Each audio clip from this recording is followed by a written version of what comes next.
All right, guys, welcome to our first podcast, Simply 1%, where we talk about these 1% shifts that we make in our lives to create change over time. So today, Meredith and I are going to be inviting you guys into our lives of ADD and ADHD for the win, because I'll tell you what, sometimes it doesn't feel like we're winning at all with these things. No. But it'll just kind of show you who we are a little bit and what we do here at Simply 1%. So yeah, let's start off with my win for the week. All right. So here it is. Let's do it. Let's get into it. So yesterday I went for my echo stress test. And Yes. I just didn't know what to expect. So the instructions, which I read 100 times because of the ADD, and I was like, don't get this wrong. Don't get it wrong. I even had Joe read it, my husband. I was like, can you just make sure that I'm getting everything right? He's like, yes. So they tell you to dress up like you're working out. So that's what I did. I wore my sports bra with the one with a little splash of paint on it from, just various projects. I wore a loose fitting shirt. I wore everything. The shoes were atrocious because I just mowed the lawn with them and they got wet and I didn't dry them properly. So it was very sour. And so I put lots of powder in there because I was like, well, this will mask it. It didn't. I smelled like a sour, nasty, like fish walking up in that joint.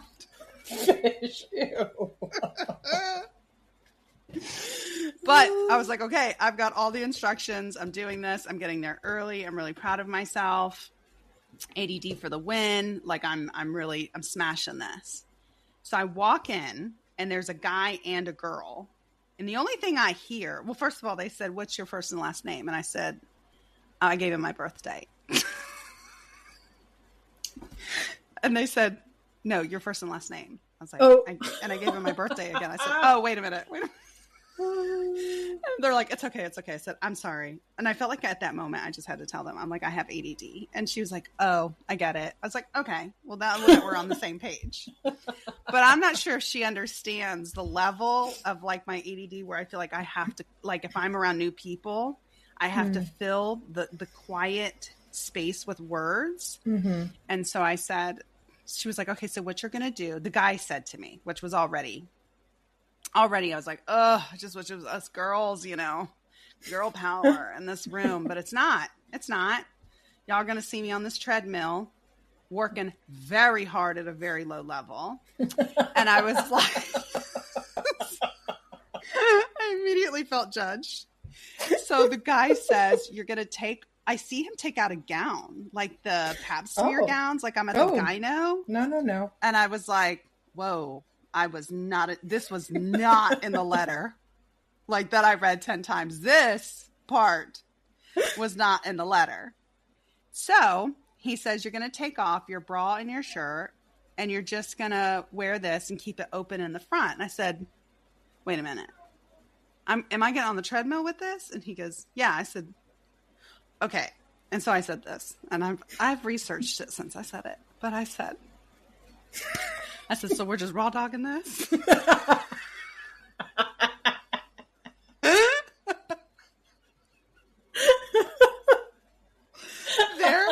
Their faces, like a little bit of a nervous laugh came out. You could tell she thought it was funny, but also she didn't know she was supposed to laugh. She goes, oh, like she just kind of like, I said, I wasn't prepared for this. I said, I am a big chested woman. If y'all are going to have me running on that treadmill, anything you strap on me is coming flying off because these ladies are not holding on to anything. If they are not tied up.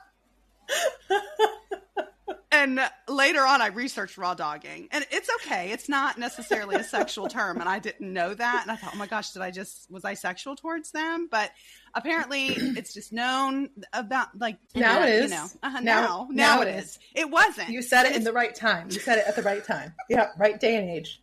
Good for you. And I was like, you know what? I looked it up. I was like, please tell me what rawdogging means. And Google was like, it just means that you're not prepared for something, blah, blah. I said, well, thank God. Hopefully they look it up, because all they're thinking is that I'm being nasty. But I've used it before in terms, but then I thought, that's what they thought. So anyway, he goes, well, don't worry. I have this tape that I'm going to close your gown with. I said, oh, you think that little piece of tape is going to hold these girls into this gown? He said, well, don't worry. We'll try to keep you covered as much as possible. Listen, they get me on that treadmill, and he goes, this is the first level. That's fine. The girls are holding in tight. The tape is holding in tight. And then the second level is like, okay, there's definitely some underboob sweat for sure going on. Oh, yeah. At this point. Yeah. And they it's not just walking faster. They put it on a different incline. Oh, yeah. Yeah. Oh, yeah. So then the third time he was like, how you doing? I said, well, I'm doing okay. I said, but just so y'all know, the next level, I'm going to need to jog. And I said, and that's not going to happen if I don't have my sports bra on. I said, listen, we're going to have to stop at this level. He goes, you sure? I said, I'm sure. I'm sure you have all the information that you need. There is no need for me to make a scene here. Because this tape, I can hear it. I can hear it just kind of peeling away. I'm like, this man, have y'all had big chested women in here? And if you have, I suggest that in the directions you say, if you're big chested, be prepared. They don't do that. So anyway, I left that meeting. Well, I left that appointment just thinking to myself, Wendolyn, why do you always have to just explain? These people might as well just felt like, they knew everything about me. Joe tells me nothing's sacred. Well, when my breasts are going to pop out in the middle of an exam with a man who is clearly not that comfortable with it, because I'm like, listen, I've had 2 children. So things have been seen and experienced in a hospital room that I don't necessarily want to ever talk about again. But this man clearly, anytime I mention anything like that, got a little nervous. And I'm like, you should be nervous, because this is going to happen if I go one more level. So I just stopped at that point. This can't be his job. Well, if he can't handle a titty.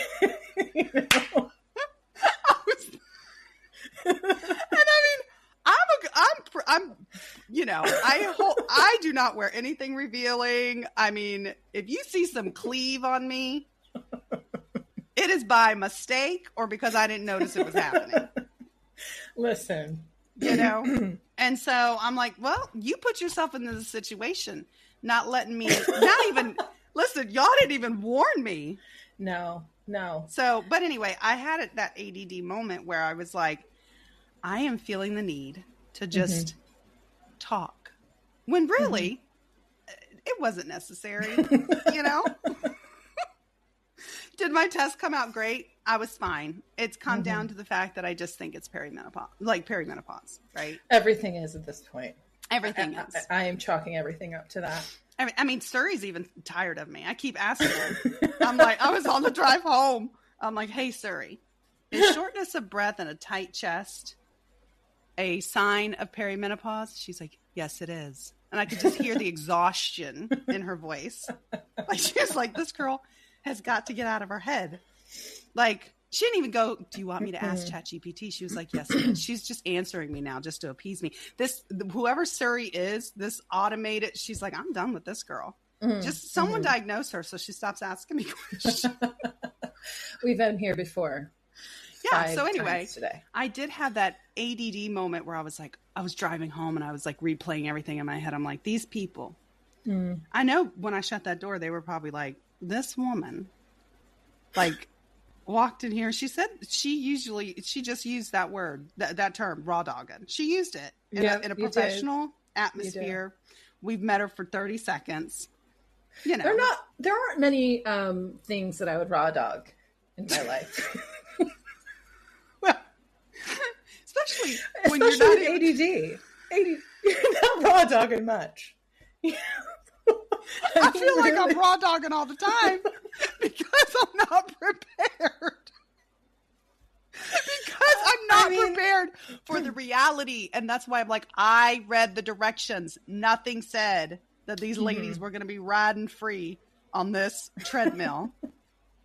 Nothing. Not dirty, but riding free. I mean, come on. So, yeah.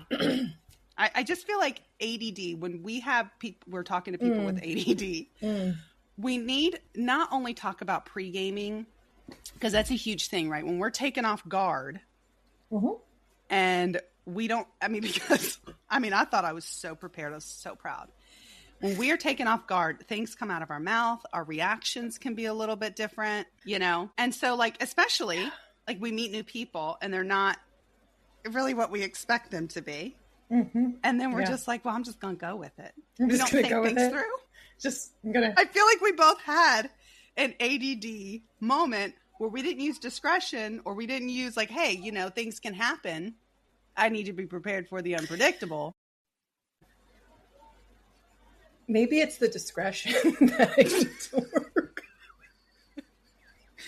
This is the thing. I feel like you get discernment pretty quick, but you're like, I do. But maybe it's a little late in the game. Sometimes when it comes to certain situations. Tell me. It is because a couple things.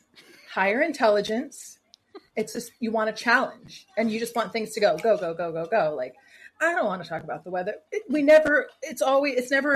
never surface when you meet somebody who like has a higher intelligence. No. And then you sprinkle a little like ADD or ADHD in there.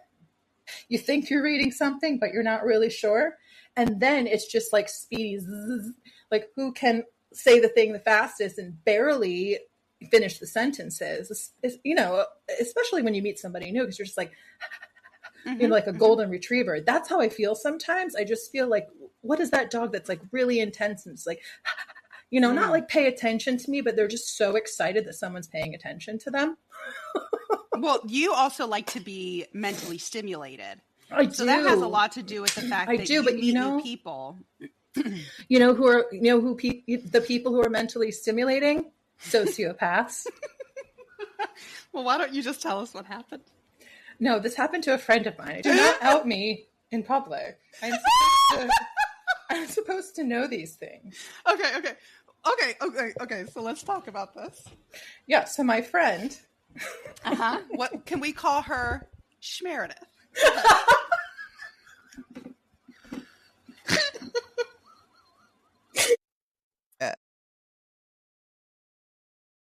All right, so we're going to determine now that Meredith. Yeah. It's the alter ego. The Meredith, the alter ego. The Meredith, the pre-therapist Meredith, the growing Meredith, the Meredith that grows. The work in progress. Aren't we all? As Bonnie always said, going through the refiner's fire, if you will. Yeah, because that's what I feel like. Let's tell people real quick who Bon is. Yeah. Because the greatest mother in the world. That's Meredith's mom. Could not love basically people more, but she could not love me more. If she could like squeeze me even harder, she would to show me. Oh my gosh. So, I love that woman. And I get this from her. I get this from her. So thanks, Bon. Thank you. 100%. One hunch. Like that little green M&M. Before we begin with this story, can you just share? No, it wasn't an M&M. It was a pill. It was an Advil. And she was sitting there talking to me, and she was telling me this like in-depth, heartwarming story. She's like, and she just like kind of like, you see her drift off for a second. She goes, "That's a pretty blue pill." and then she continues, talk about ADD. Oh yeah, so many moments. So many moments. So okay, so now that we've established who Meredith is and who Bon is, who will be a guest, and also we will refer to Bon. Yeah. Okay, so tell us about your ADD. Oh, yeah. I mean, so ADHD for you. Yeah. Probably. There's a lot of impulsivity there that I've had to learn to work with through the years. However, I am still learning. And I'm going to share with you a story that unfortunately is probably not the first time this has happened. I mean, a lot of people when I'm traveling, And I really know that I have a protector out there because I think I should have died at least like 54 times. I'm telling you, I've done some really dumb stuff. So let me just tell you about one of the last times I learned this lesson.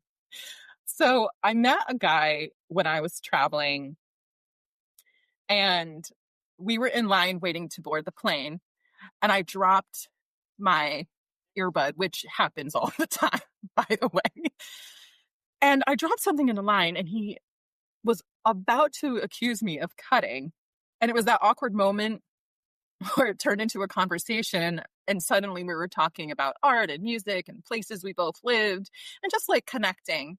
And so he was direct and slightly on the edge of being rude because he was about to, accuse me of doing something wrong. He was very, very hurt by that. I liked the sharp, sort of unusual banter, and that sort of hooked me afterwards because he realized what he did. And so you're a curious person. You're very curious about people. And I was like, that's interesting that was so important to you. So I wanted to know. And I also called him out, and he took it. So that I love that, right? Because a lot of times I feel like, am I too much? Like, can I say that? Now I just say it. I learned a lot, right? And I thought by like being very honest and out there that you can kind of weed people out. So we exchanged numbers because I told him about something that he was really interested in. And also we were going to be in a place that I had been to before. So it was kind of like, oh, maybe you should try this. And this is a really great place because again, we had some interest. So immediately we got on the plane, not sitting next to one another. He texted me. He said, that was really great. I hope that we get to connect when we're in the same city. But I was hooked at that point. So the first night that we arrived, he contacted me, and it was late at night, and I'm like, sure, why not? Let's continue this. Had fun. And that's important in the story is the first night. Yeah. Because of where you are with your ADHD. So let's remember that the first night. Yes. And I was working, and I had 1 hour after another of clients, which I love what I do. It was just so intense, right? And so in our profession, you just get that. You don't always have someone else to talk to about things. So I don't have that camaraderie at times. So it's like, hey, yeah, why not? I love this place that we are, and kind of lonely a little bit. And I don't mind being by myself, but when I find someone interesting, I can really attracted to that, and I want to get the most out of it. And I'm so curious that, he was on my mind. So first night we arrived, again, late at night, whatever. That's not so unusual, right? In a European city. But he felt different. He was stimulating. It was full of overlap with my own interests. So the things I wanted to do that night, he would like anyway. But as we spent time together, it grew into a night, and then another night that was longer. And then it grew into a day going to the beach together in a form of transportation where it was just the two of us. And I don't know, could have done anything to me. Yeah, right. So, but I thought it was a good idea. Right. And let's keep in mind, underneath this, the red flags were piling up. I mean, it could not have been more clear. Like, no, Meredith, this, back it up, say no. But I again, it was just like, no, haven't had enough. Like, so here are some of the flags. He couldn't read my humor. Like, just simple. He got offended very easily. He turned very passive aggressive. He would stare at me with a blank look. I should have known then, because I was like, is anyone home? But, I just thought that he had a moment. He was taking it in because I was so interesting. He was like, oh, this girl is saying something so great. I look back and I realize what I'm about to tell you is he became strangely attached within 24 hours, wanting to hold my hand, eventually calling me babe, which nobody calls me babe. That makes me a little sick to my stomach. And somehow, like pet names, Yep. Oh, especially at that time of my life, no one was calling me babe or baby. Ugh. It makes me sick even now. Anyway, let me move past that. Somehow, I became okay with it. I just let it slide. Again, like, let it slide. I realize now I didn't want to hurt his feelings because he was so sensitive at this point. And yet, still, I hung out with him for another day after all these things started piling up. The breaking point was when he revealed his dream job, which was incredibly violent and disturbing. I'm really not going to share the specifics of it. But it was something that no one will ever say. It's not even a job. I mean, it's not even a real job. He made it up. He made it up, but that's torturous. Torturing people. But in between meditating and having a really nice lunch and rolling out his placemat where he would perfectly place this really healthy meal that he had, going to exercise before and after the end of the day, and just enjoying the fact that he got to torture people that he really hated. So that's when it hit me.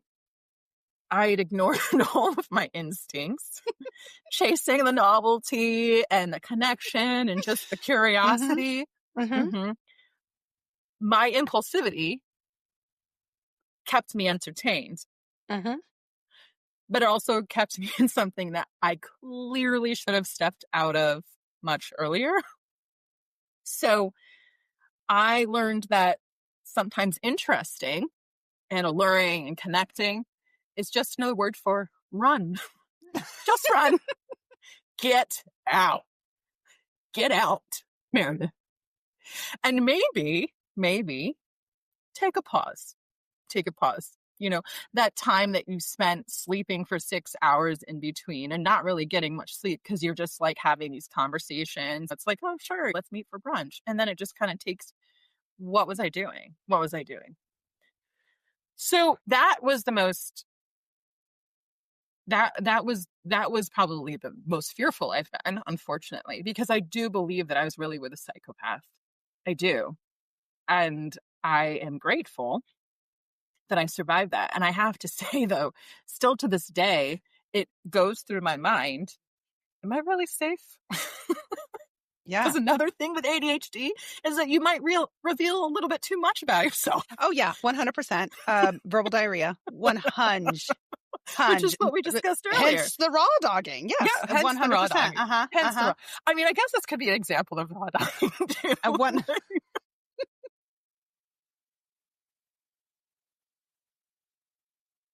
Oh, man. Yeah, Meredith, what you and I say in situations like this, when you have to, when things like this, right, you got to notice things. You and I always go, you got to know when to hold them. Know when to follow. Know when to walk away. And know when to run. Yeah. Oh, yeah, we have to channel our inner Kenny Rogers, although that song is about gambling. It's very good for the ADDers of the world. I've taken many gambles.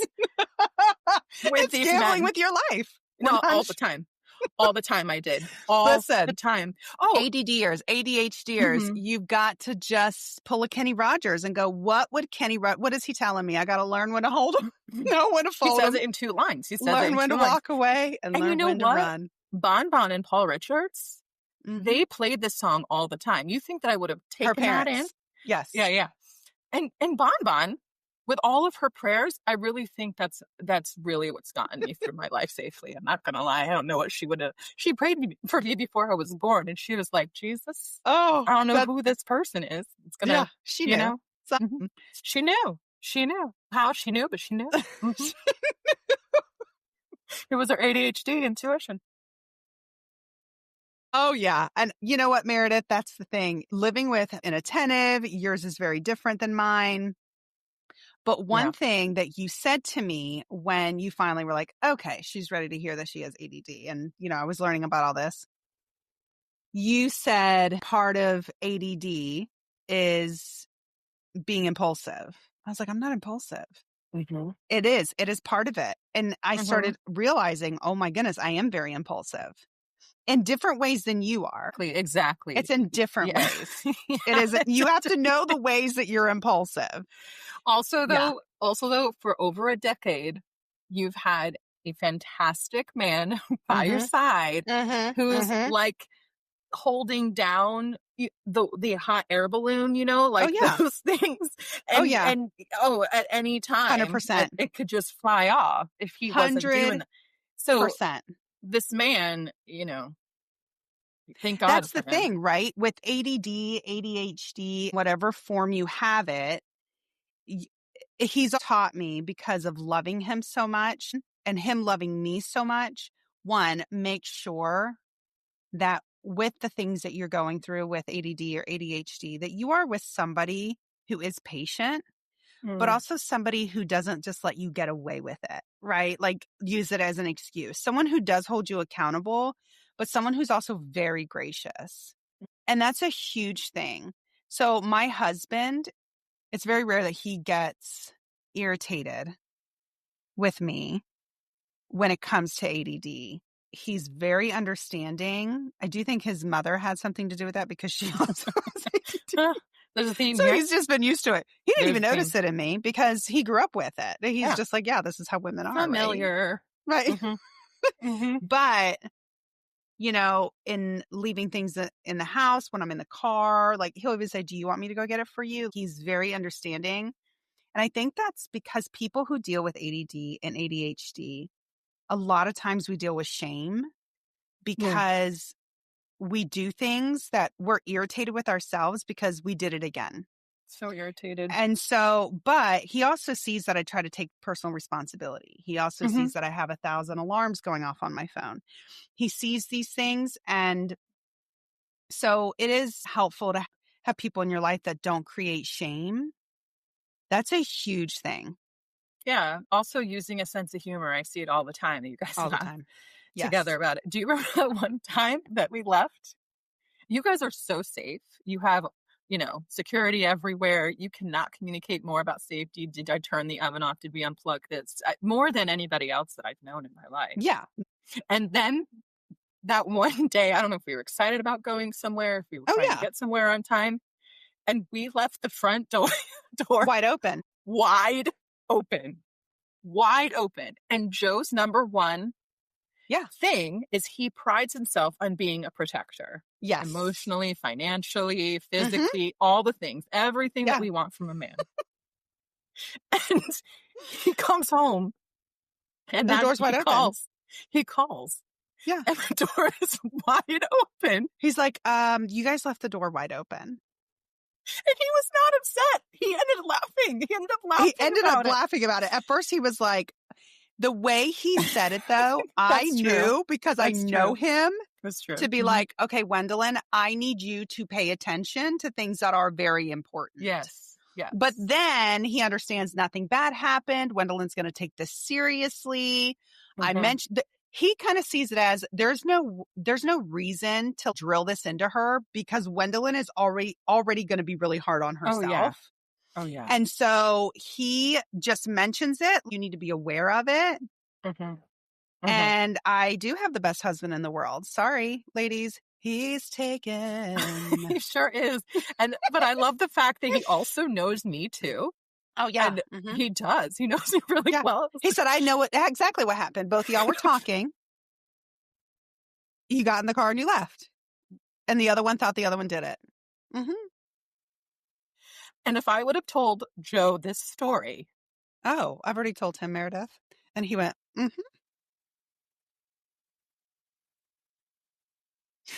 Oh, he was not at all surprised. He shook his head. He shook his head.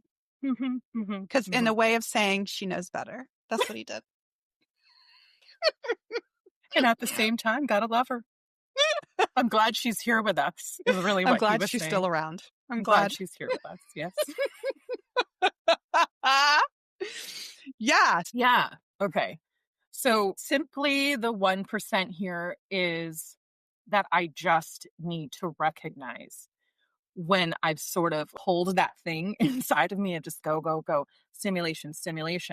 And I have to recognize, Meredith, take some time. say no to the thing 6 hours later. Yeah. Let's just have some reflection, and it will still be there if it's right. Right. If I could just take that time to reflect, definitely take time, have some reflection. If I would have done that, maybe, I don't know, but I think now if I would have done that, you see the things. Is it really worth it to spend time with someone because you're a little bit lonely and you're seeking an intelligent conversation? And I do think too, the part where you desire stimulation, you've had to learn over the years with your ADHD what's healthy stimulation and what's not healthy. You've had to really learn that. And that's been through 1% changes. Oh, right? absolutely. Throughout the years, it wasn't like, okay, I'm just going to stop all stimulation. Like you've had to say, I need to take out time, do that 1% shift to look at these situations and see if this is good stimulation or not. It's even something like taking myself out of a friendship, or that wasn't necessarily, it was fun, right? But it didn't necessarily end well, like the situations that we were in, or just kind of going with it and rolling with it, because not only do I seek all of that, I also have a personality that can be very laid back, and that's also something I think that people like about me, because I'm like, yeah, I'll do it. Yeah, sure, that sounds like a great idea. Let's see how it goes. Yeah. It's so true, which is a great personality trait. But it takes discernment. And so those 1% shifts over time has led me to a lot of discernment. And the greatest gift of discernment has really been with you, because you do tell me the truth. And there are times that I didn't want to talk to you about things because I know how much you love me, but it's like, yeah, Meredith. But you've never made me feel at all like dummy. You've always been on my side. And that is, we'll talk about this later, but the people at your table, when you know that you're made a certain way, you do have to surround yourself with people who are there for you. Yeah. And those are also the 1%ers of, okay, is this person really good for me? I know it might be good in the moment, but is it really good for me in the long run, and how we invest our time? So. Yeah. Are they life-giving people? Right. And that's exactly what I was saying about my husband. Right? He speaks truth into my life, doesn't create shame, right? Shame has a purpose, and we'll talk about that in a different episode. But he is that person at my table who understands me, but also expects more from me in way of growth, right? Like you're going to grow. I don't need to push you into that because you're already seeking growth and you're a truth seeker. So, it is the people in your life will help you with those 1% shifts. Absolutely. Because it will be revealed through them as well. And I do want to talk about this also in another episode, because I know we're kind of coming to an end today. Yeah. That you didn't really know that's what you were seeking or what you needed when you first met him. No. And he's not the man today that he was when I married. Right. Yeah. Right. Yeah. Because I think sometimes women who are really searching for that person in their lives, they'll say, oh, I want somebody who doesn't shame me, or absolutely. Right. But I think there are other ways to make that choice in the beginning, because there's no possible way that we would know all of these things. We don't really even know ourselves that well. Even if we get married later in life, we still don't really know. So I do want to talk about that later in a different episode, of just that, again, discernment comes back to that discernment, I think, all the time. It does. And one thing that I said, there were non-negotiables for my life partner. And one of them was that he be somebody that he's teachable. Yeah. So the woman he married is not the woman I am today. And the man I married is not the man he is today. We were actually talking about that last night, how it's crazy how much we love each other so much more than we did when we first got married. So especially when you have people who are trying to better themselves with ADD, ADHD, or whatever, that you have people in your life that are life-giving.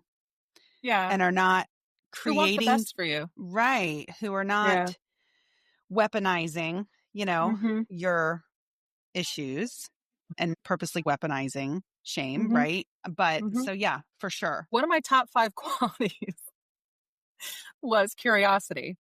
So you can imagine I could very much attract the type of people I'm talking about today.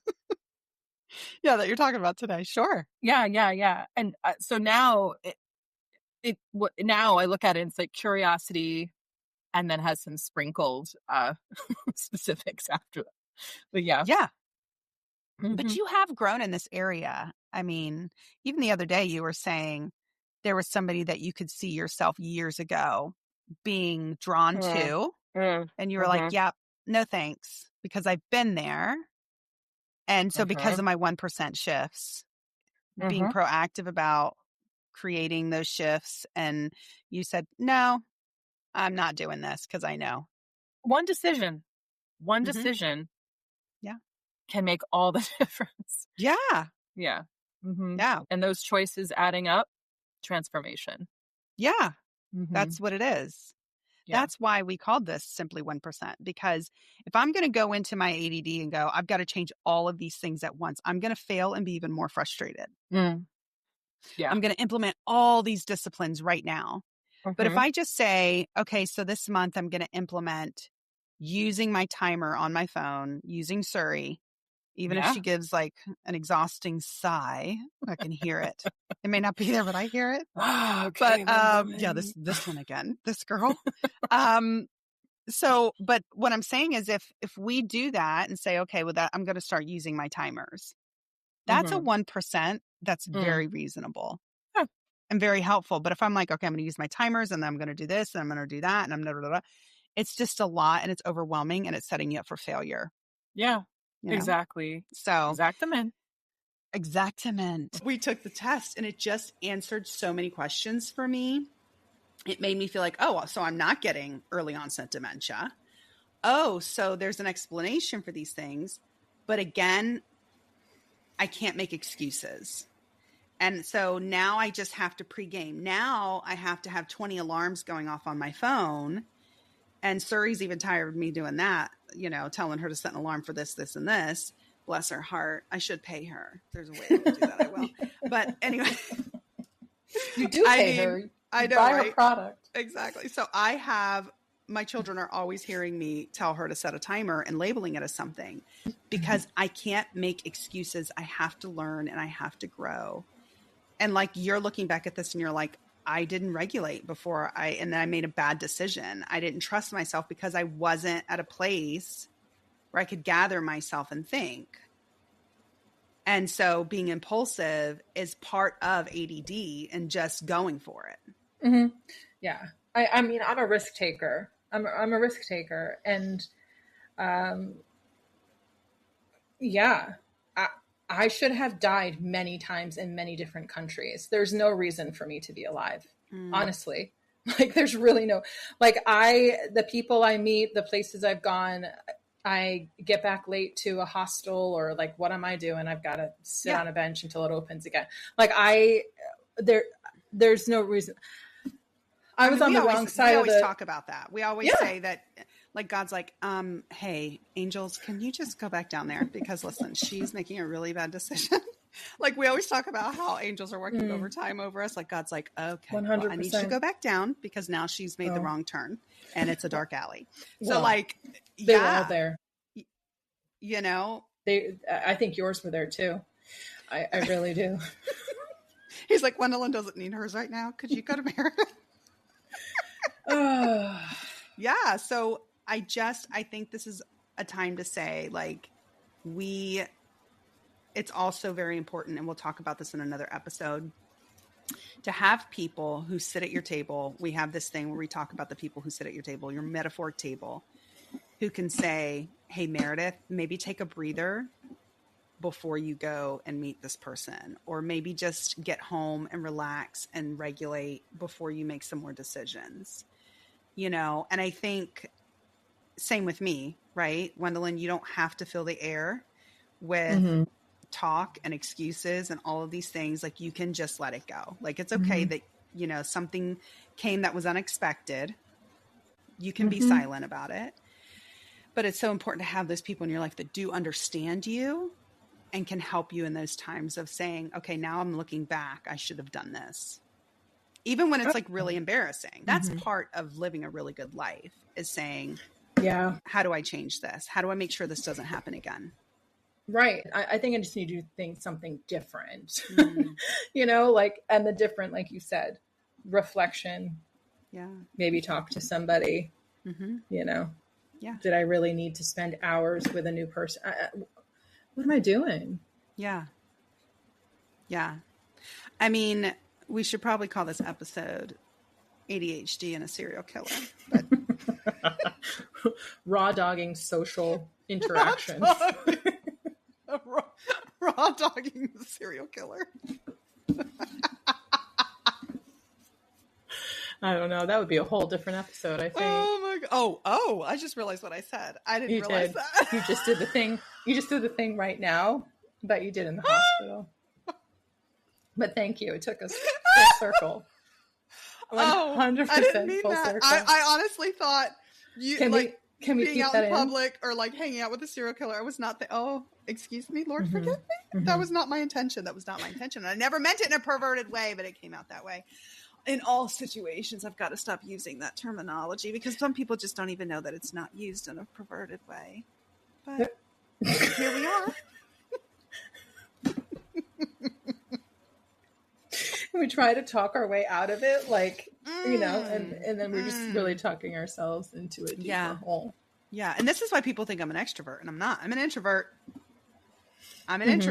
But Lord knows I'm going to talk your ear off because I have social anxiety. So,